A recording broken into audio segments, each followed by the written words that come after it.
మీ పిల్లల భవిష్యత్తును దిశానిర్దేశం చేసే విద్యా మహోత్సవ్ డ్రీమ్9 మీడియా ఆధ్వర్యంలో ఈ ఫిబ్రవరి 1న మన ఖమ్మంలో జరగనుంది.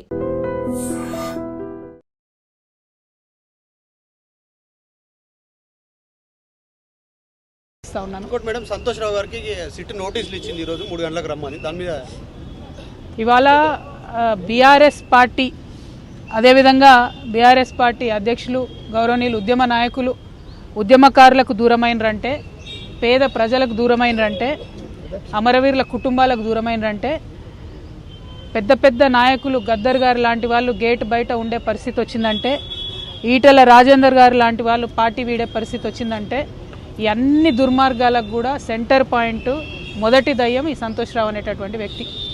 మరి ఆ సంతోష్ రావు గారిని సిట్ ఇప్పుడు పిలిచిందని చెప్తూ ఉన్నారు ఫోన్ ట్యాపింగ్ విషయంలో. కానీ ఈ ముఖ్యమంత్రి గారు, ఈ గుంపు మేస్త్రి గారు, ఆయనకు ఉండేటటువంటి ప్రధాన గూఢాచారి కూడా ఈ సంతోష్ రావే. ఫామ్ హౌస్లో కేసీఆర్ గారు సగం ఇడ్లీ తిన్నారా, ఫుల్ ఇడ్లీ తిన్నారా అనే ఇన్ఫర్మేషన్ గుంపు మేస్త్రికి ఇచ్చేదే ఈయన.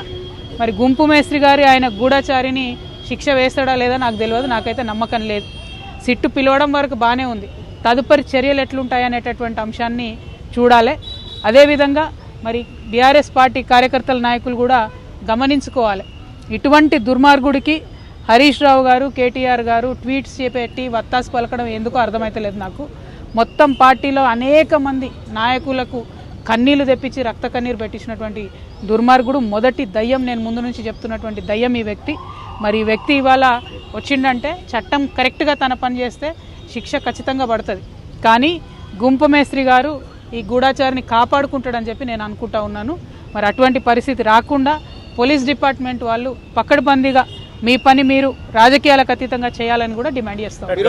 టానిక్ విషయంలో కానీ గతంలో ఆయన మీద వచ్చిన అవినీతి ఆరోపణల పైన కూడా ముఖ్యమంత్రి చర్యలు తీసుకోలేకపోయిండు, ఇంటర్నల్ ములాఖత్ అయిపోయిందని మీరు గతంలో ఆరోపించారు. ఇంత చెప్తా ఉన్నారు. మరి కేసీఆర్కి తెలియదా? కేసీఆర్ పక్కనే ఉంటున్నారు కదా సంతోష్ రావు గారు. నేనేమంటున్నా అంటే ఒక్కొక్కసారి మన నీడను కూడా మనము గుర్తుపించలేనటువంటి పరిస్థితి వస్తుంది. మన చుట్టూ ఉన్నటువంటి వాళ్ళు మన కళ్ళను కప్పేసేటటువంటి పరిస్థితి కూడా ఒక్కొక్కసారి వస్తుంది. మరి అటువంటి పరిస్థితుల్లో ఉద్యమకారులకు దూరమయ్యి అలా బీఆర్ఎస్ పార్టీ ఓడిపోయి ఆగమయ్యే పరిస్థితి వచ్చింది. మరి ఉద్యమకారులకు ఉద్యమ నేతను దూరం చేసిన పాపం మాత్రం ఈ దయ్యాన్ని వదిలిపెట్టదని నేను అనుకుంటా ఉన్నాను. కానీ మళ్ళీ చెప్తున్నా, నేను గుంపు మేస్త్రి మీద నాకు నమ్మకం లేదు. గుంపు మేస్త్రి గారి గూఢచారి ఆయనను కాపాడుకుంటాడనేటటువంటి ఒక భయం అయితే నాకుంది. అందుకే నేను డిపార్ట్మెంట్ వాళ్ళకి అప్పీల్ చేస్తూ ఉన్నాను, పకడ్బందీగా వెనకాల ఏముందో ఇన్వెస్టిగేట్ చేసి తీయండి. Thank you. జై తెలంగాణ.